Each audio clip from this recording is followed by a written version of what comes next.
പരശുരാമൻ മഴുവറിഞ്ഞ കേരളം. ഒരു കാലത്ത് ഈ ഭൂപടത്തിൽ ഇന്ന് നിങ്ങൾ കാണുന്ന മനോഹരമായ കേരളം ഉണ്ടായിരുന്നില്ല. ഇവിടെയാകെ അലകൾ മാത്രമായിരുന്നു. എന്നാൽ ആഴക്കടലിന്റെ അടിത്തട്ടിൽ നിന്ന് ഈ ഭൂമി ഉയർന്നു വന്നതിന് പിന്നിൽ ഒരു കഥയുണ്ട്. അത് മഹാവിഷ്ണുവിന്റെ 6ാമത്തെ അവതാരമായ പരശുരാമന്റെ കഥയാണ്. പരശുരാമൻ മഹാനായ ജമദഗ്നി മഹർഷിയുടെ പുത്രൻ. മഴു ആയുധമാക്കിയ ഈ വീരന്റെ ലക്ഷ്യം ലോകത്ത് അഹങ്കാരികളും ദുഷ്ടരുമായി മാറിയ ക്ഷത്രിയ രാജാക്കന്മാരെ ഇല്ലാതാക്കുക എന്നതായിരുന്നു. തന്റെ ഉഗ്രമായ പോരാട്ടങ്ങളിലൂടെ അദ്ദേഹം ഈ ഭൂമിയിൽ നിന്ന് 21 വട്ടം ക്ഷത്രിയരെ തുടച്ചു നീക്കി ധർമ്മം പുനഃസ്ഥാപിച്ചു. ഭൂമിയിൽ ശാന്തത തിരിച്ചെത്തിയപ്പോൾ താൻ ചെയ്ത പാപങ്ങൾക്ക് പ്രായശ്ചിത്തം ചെയ്യണമെന്ന് പരശുരാമന് തോന്നി. താൻ കീഴടക്കിയ ഭൂപ്രദേശങ്ങളെല്ലാം അദ്ദേഹം ബ്രാഹ്മണർക്ക് ദാനം ചെയ്തു.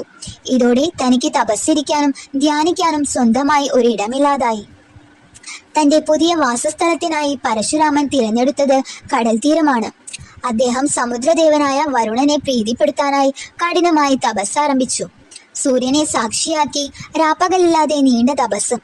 ഒടുവിൽ പരശുരാമന്റെ ഭക്തിയിൽ സംപ്രീതനായി വരുണദേവൻ അദ്ദേഹത്തിന് മുന്നിൽ പ്രത്യക്ഷപ്പെട്ടു.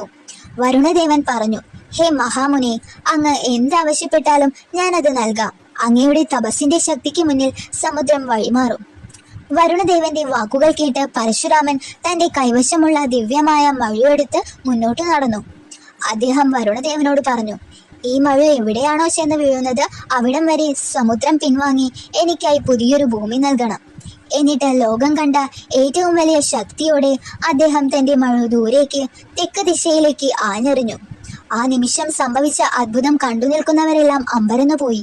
മഴയെറിഞ്ഞ ദൂരത്തോളം കിലോമീറ്ററുകളോളം കടൽ പിന്നോട്ടു പോയി. തിരമാലകൾ അടങ്ങിയപ്പോൾ ചെളിയും മണലും നിറഞ്ഞ ഒരു പുതിയ ഭൂപ്രദേശം സമുദ്രത്തിന്റെ അടിത്തട്ടിൽ നിന്ന് ഉയർന്നു വന്നു. പരശുരാമന്റെ ആ ദിവ്യമായ മഴ ചെന്ന് വീണ് കടലിൽ നിന്ന് ഉയർന്നു വന്ന ആ ഭൂപ്രദേശമാണ് നമ്മുടെ കേരളം, ദൈവത്തിന്റെ സ്വന്തം നാട്. കടൽ മാറി പുതിയ നാട് രൂപം കൊണ്ടെങ്കിലും ഉപ്പുരസമുള്ളതായിരുന്നു അവിടുത്തെ മണ്ണ്. പരശുരാമൻ വീണ്ടും തപസ് ചെയ്ത് പല മഹർഷിമാരുടെയും നാഗരാജാവായ വാസുകിയുടെയും സഹായത്തോടെ ഈ മണ്ണിൽ പച്ചപ്പും ബലഭുഷ്ടതയും നിറച്ചു എന്നാണ് ഐതിഹ്യം.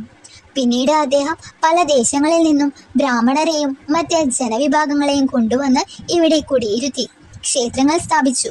അങ്ങനെ സ്വന്തമായി ഒരിടം വേണമെന്ന പരശുരാമന്റെ ആഗ്രഹം നിറവേറി. ഇന്ന് നിങ്ങൾ കാണുന്ന തെങ്ങുകളും കായലുകളും പച്ചപ്പും നിറഞ്ഞ ഈ മനോഹരമായ കേരളം പരശുരാമന്റെ ക്ഷേത്രമെന്ന് അറിയപ്പെട്ടു.